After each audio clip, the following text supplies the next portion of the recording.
Class में first आने का बेस्ट उपाय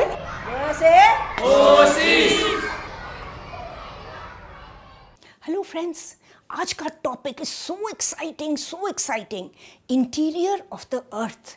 अरे अपने शरीर के इंटीरियर में क्या है यही नहीं पता चलता, तो अर्थ के इंटीरियर में ये कैसे हमें पता चलेगा? इसके तरीके हैं और हम देखेंगे, पर पहले तो देख ले कि इंटीरियर ऑफ अर्थ में है क्या। अर्थ के सरफेस पे क्या है वो हमने ये वाला वीडियो में देखा था, ओशंस एंड कॉन्टिनेंट्स। नहीं देखा तो आप जरूर देख लेना। अब इसका जो स्लाइस अगर आप लो तो सबसे पहले ऊपर आपको दिखेगा एक क्रस्ट प्रॉपर्टी। ये कहीं पे 5 किलोमीटर थिक है तो कहीं पे 80 किलोमीटर थिक है। आप सोच के मुझे बताओगे कि क्यों? थोड़ी देर बाद में मैं आपसे फिर से पूछूंगी इसके बारे में।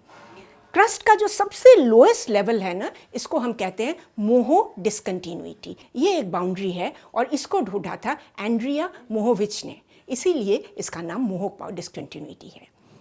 क्रस्ट के नीचे आप देखो वो है मैंटल। मैंटल का जो ऊपर वाला हिस्सा है ये ना बड़ा अस्थिर सा मंडल है, इसका नाम है एस्थीनोस्फेयर या अस्थिर मंडल, और इसमें बहुत हाई टेम्परेचर, बहुत हाई प्रेशर लिक्विड घूमता फिरता रहता है ये वाला। मैंटल के अंदर आता है बाहरी core which is full of high temperature high pressure liquid, और सबसे अंदर है इनर कोर, वो है सॉलिड एकदम। इसमें heavy metals like iron, like निकल, ये सारी चीज़ों से एक सॉलिड कोर बना हुआ है। अब आप पूछोगे मैम आपको कैसे पता चला, आप गए थे देखने? नहीं, मैं तो नहीं गई थी देखने, पर इसके तरीके हैं। कुछ तरीके हैं जिसको हम कहते हैं प्रत्यक्ष, विजिबल, जो हम खुद देख सकते हैं। फॉर एग्जाम्पल, चलो हम एक माइन के अंदर चलते हैं। देखो माइन के अंदर हमें पता चल रहा है ना, माइन तो अर्थ के अंदर है। या हम चलते हैं डीप सी ड्रिलिंग देखने के लिए। देखो डीप सी ड्रिलिंग, कॉम्पोजिट सी ड्रिलिंग कितनी एक्साइटिंग है। अर्थ के अंदर से क्या क्या होता है ये सारी चीज़ें पता चलती हैं इसमें। और चौथा नंबर, ये बड़ा डरावना सा भी है, ये है वॉल्केनो का एक्सप्लोजन। बूम! जब एक्सप्लोजन होता है क्या क्या निकलता है, देखो देखो देखो, चारों तरफ फैल रहा है, चारों तरफ। तो ये जो बहुत सारी चीज़ें निकल रही हैं इसका भी साइंटिस्ट स्टडी करते हैं तो पता चलता है अंदर क्या है। ये तो प्रत्यक्ष तरीके हुए। और कुछ तरीके हैं जो देख नहीं सकते हैं बट उनको हम साइंटिफिक मेथड से मेजर कर सकते हैं। फॉर एग्जाम्पल केमिकल एनालिसिस, इन चीज़ों की जो केमिकल एनालिसिस होती है इनसे पता चलता है। नंबर 2 होता है ग्रेविटी को करने, मैग्नेटिक फोर्स ऑफ अर्थ, इन चीज़ को देखने पे। और एक है जो है अर्थक्वेक को चलो अच्छी तरीके से देखते हैं। अर्थक्वेक जब होता है तब क्या होता है? हम सिर बचा के भागते हैं ना अर्थक्वेक होने के टाइम पर अर्थक्वेक क्यों होता है इसको देख लो। सबसे कॉमन अर्थक्वेक जो होता है that is called tectonic plate earthquake. Oceans and continents में हमने टेक्टोनिक प्लेट की बात की थी कि अर्थ कई प्लेट्स में बनी हुई है। कई बार ना अर्थ के सरफेस में दरार हो जाती है, तो ये दरार होने से दोनों साइड के जो पोर्शंस है वो ना एक दूसरे के पास से हिलने की कोशिश करती हैं, पर ऊपर इतना वजन है सॉइल, रॉक्स, इन सब का कि ये प्रेशर से इसको बांध के रखने की कोशिश करती है। जब इनर वाला प्रेशर बहुत ज़्यादा हो जाता है तो वो फूट के निकलती है, एकदम ऐसे घिस के निकलती है, और जैसे निकलती है वहाँ से इतनी एनर्जी वेव्स निकलना शुरू होती है। ऊर्जा के फूट के निकलने वाले पॉइंट को हम कहते हैं फोकस या अवकेंद्र, और अवकेंद्र के बिल्कुल ऊपर जो सरफेस पर जो पॉइंट होता है दैट इज कॉल्ड एपिसेंटर या अधिकेंद्र। एनर्जी की वेव्स निकलने लगी, जब वो पृथ्वी के अंदर हैं हम उन्हें कहेंगे बॉडी वेव्स, और जब वो सरफेस पे आ जाएंगी दे आर सरफेस वेव्स। और ये सरफेस वेव जो खतरनाक होती है मैं आपको क्या बताऊं, जब वो आती हैं आपके घर में सारा सामान डूलने लगता है, बिल्डिंग्स गिर जाती हैं, सड़कें क्रैक हो जाती हैं, लैंडस्लाइड हो जाता है, नदियों में उफान आने लगता है। This is really very very dangerous. तो ये जो बॉडी वेव्स होती हैं ये भी 2 किस्म की हैं। एक को हम कहेंगे पी वेव्स या प्राइमरी वेव्स, ये सबसे पहले शुरू होती है। और पी वेव्स की खासियत है कि वो लैंड, वाटर, गैस सब में चल सकती हैं। तो देखो ये पी वेव्स चल रही हैं, पी वेव शुरू हुई और वो चलने लगी, एकदम वो सरफेस तक आने लगी। पी वेव के बाद जो आता है सेकंड नंबर, ये है एस वेव्स, और ये है बहुत डेंजरस। पी वेव्स चलती हैं इस तरीके से, दे आर लॉन्गिट्यूडिनल वेव, ये कांपते हुए चलती हैं। और एस वेव्स जो है ना ये नचाने वाली वेव्स हैं, ये चलती हैं ऐसे ऐसे ऐसे ऐसे। और एस वेव्स चलती है केवल लैंड में, सॉलिड्स में, क्योंकि इनको ऐसे ऐसे बनना भी तो है इसलिए। तो जब एस वेव ऊपर आती है तब वो सारे बिल्डिंग ऐसे नाचना शुरू हो जाता है। कैसे पता चलेगा पी वेव है या एस वेव है? जब सब चारों तरफ कांप रहा है, हम लोग तो सिर बचा के आ करते हुए भाग रहे हैं, उस वक्त साइंटिस्ट सीस्मोग्राफ नाम के मशीन से इनको कैप्चर करते हैं। इसको देखो, ये जो पेन है ना, जैसे धरती हिलती है ये पेन इसके साथ इसके वेव्स को कैप्चर करती रहती है। तो अगर आप ये स्क्विगल देखो, सबसे पहले जो वेव्स आएंगी वो पी वेव्स हैं और बाद में एस वेव्स आती हैं। मैंने आपको अभी बताया पी वेव और एस वेव। पी वेव चलती है संकुचित होकर, एस वेव चलती है डांस करते हुए। दोनों को एक साथ फिर से एक बार देख लो। गुजरात में एक भयंकर अर्थक्वेक हुआ था, सारे गुजरात तहस नहस हो गया था। दिल्ली के भी घरों में हमारा सारा फर्नीचर इस तरीके से डोलना शुरू हो गया था। पर कर्नाटक के लोग, असम के लोग, उनको कुछ पता ही नहीं चला। Why is this? क्योंकि वो थे शैडो जोन में। Let us see what shadow zone is. इसको देखो, मैंने आपको बताया था ना एस वेव केवल लैंड पे चल सकती है। तो जैसे चलते चलते ये आउटर कोर को टच किया जो पूरा लिक्विड है, वैसे ही वो रुक गई और रिफ्लेक्ट हो गई। तो ये है एस वेव का जो जहाँ पे ये फैला हुआ है वो जगह है अर्थक्वेक जोन, और जहाँ पे वो नहीं फैला है that is the shadow zone. वहाँ के लोगों को तो पता भी नहीं चलेगा कि अर्थक्वेक हुआ है। न्यूज़ में सुनेंगे वहाँ अर्थक्वेक हुआ था, तब वो बोलेगा अच्छा हुआ था। अच्छा, अब पी वेव को भी देख लो। पी वेव ऐसे शुरू होते हैं। पी वेव चलती हैं लैंड, वाटर, गैस, सब में चलती हैं पी वेव।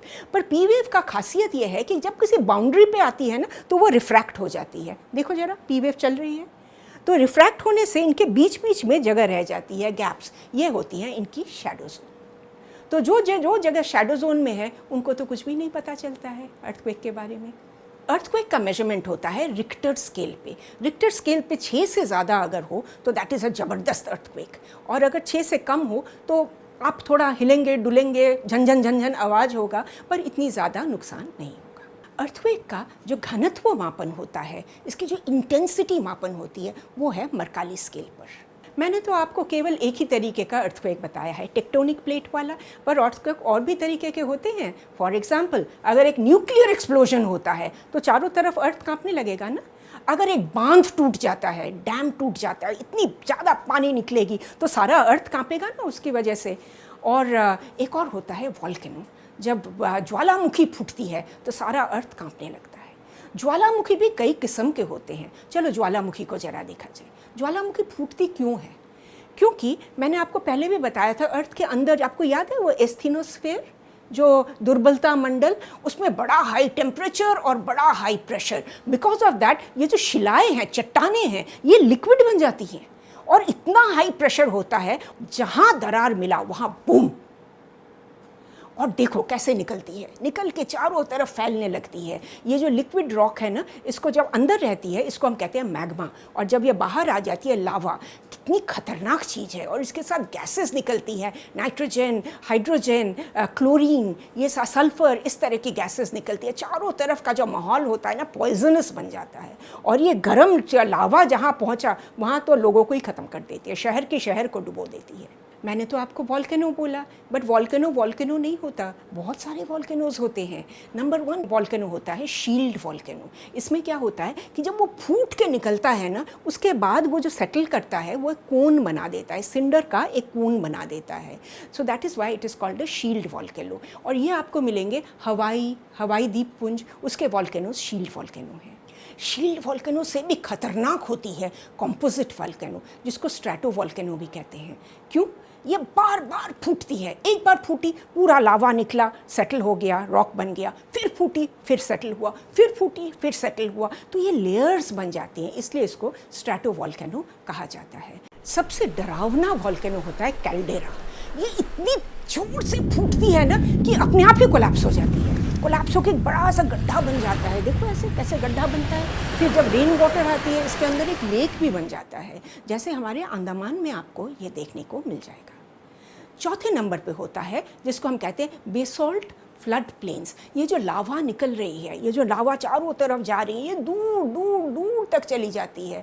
महाराष्ट्र के जो डेक्कन ट्रैप्स हैं, ये देखो अच्छी तरीके से, ये जो डेक्कन ट्रैप्स देख रहे हो मेरे चारों तरफ, ये सारे एक्चुअली बेसल्ट फ्लड प्लेन्स है। ये लावा के बहुत करोड़ों साल पहले जो वॉल्केनोज फूटी थी, उसके लावा से ये डेक्कन ट्रैप्स बनी है। एक और तरीके का वॉल्केनो है जिसको आप देख नहीं पाओगे क्योंकि ये समुंदर के नीचे है। देखो यहाँ पे ये जो लाल लाइन है ये है एक लंबी chain of mountains which are under the sea. और ये ना इसमें काफ़ी सारे वॉल्केनोज हैं, स्पेशली जो रिज के बीच में है वो ऐसे फूटती हैं फिर उसके चारों तरफ फैल जाती हैं और इससे ओशन फ्लोर भी स्प्रेड होता रहता है। देखो ज़रा इसको, मैंने आपको बोला ना वॉल्केनो से जो चीज़ें निकलती हैं, लावा, मैग्मा, ये बाहर आके सॉलिड होती हैं। कई बार ना ये अर्थ के अंदर भी सॉलिड हो जाती है और अलग अलग टाइप के फॉर्मेशंस बनाती है। नंबर 1 फॉर्मेशन जिसे दिखते हैं इसको कहते हैं बैथोलिथ। इट लुक्स लाइक अ गुंबद, बिल्कुल गुंबद नहीं है और ये तो अर्थ के अंदर है इसलिए हम इसे देख नहीं पा रहे हैं। इसके ऊपर कितना सारा सॉयल, मिट्टी सब है, पर अगर इरोजन से ये निकल जाए, ओवर लाखों साल इरोजन होते होते ये निकल जाए तो एक्सपोज्ड होने के बाद आपको ऐसा देखने को मिलेगा। एक और होता है जिसको हम कहते हैं लैकोलिथ। इसको देखो, ये थोड़ा डिफरेंट है। लैकोलिथ का डिफरेंस है कि इसके नीचे ना एक नलिका होती है और उसमें से कंटिन्यूसली मैग्मा आ रही है और चारों तरफ फैलने की कोशिश कर रही है। आप इन दोनों को समझ पाओगे जब आप दोनों को एक साथ देखोगे। लुक एट इट, है ना डिफरेंस बैथोलिथ और लैकोलिथ में। 3 नंबर पे है उल्टा, गुंबद का उल्टा, जिसको हम कहते हैं लोपोलिथ। ये देखो उल्टा है ना। और एक बड़ी मज़ेदार चीज़ है, अर्थ के अंदर भी ना देखो ऐसे वेव्स होते हैं और इस वेव्स के बीच बीच में जो सॉलिडिफाई हो जाती है मैग्मा उसको हम कहते हैं फैकोलिथ। 4 नंबर पे है, इसको हम कहते हैं सिल्स या डाइक्स। इसको देखो, विंडो की सिल्स होती हैं, खिड़की पे सिल होता नहीं है, बिल्कुल इसी तरह पहाड़ की बॉडी में आप देख रहे हो ये एक सिल बना हुआ है। क्लाइंबर्स जो हैं वो तो ये सिल्स को बहुत ज़्यादा ढूंढते हैं कि इस पे पाँव रख के वो ऊपर चढ़ सके, तो इस फॉर्मेशन को दिस इज सिल। और जब ये सिल वर्टिकल होता है, देखो इसको, ये जो वर्टिकल होता है इसको हम कहते हैं डाइक्स। नॉर्मली ये 2 बड़े बड़े चट्टानों के बीच में होता है और दोनों को ठेलने की कोशिश करता है। तो ये थे कुछ चीज़ें जो वॉल्केनो के अंदर और बाहर बनती हैं। तो मैंने आपको बताया था ना, इंटीरियर ऑफ द अर्थ बड़ी मज़ेदार चीज़ है। अपने शरीर के बारे में ना जानूं पर इंटीरियर ऑफ अर्थ के बारे में तो आप जान ही गए हो। तो ये सारांश आप अच्छी तरीके से देख लो। हमारा वादा था आपको डिफ़िकल्ट से डिफ़िकल्ट टॉपिक हम आपको 5 मिनट में समझाएंगे। वीडियो को देखो, चैप्टर को पढ़ो, एवरीथिंग विल बी क्लियर। आप तो हमारे साथ जुड़ ही चुके हैं, thank you very much for that. और साथ साथ आप हमारे इंस्टा, फेसबुक, ट्विटर इन सब पर देखते रहिएगा क्योंकि रोज़ हम इस पर इंस्पिरेशनल पोस्ट डालते हैं। वो हमारा ब्लॉग पोस्ट भी है, इस सारे वीडियो का जो राइटअप है इस ब्लॉग पोस्ट में आपको मिल जाएगा। Thank you very much for watching.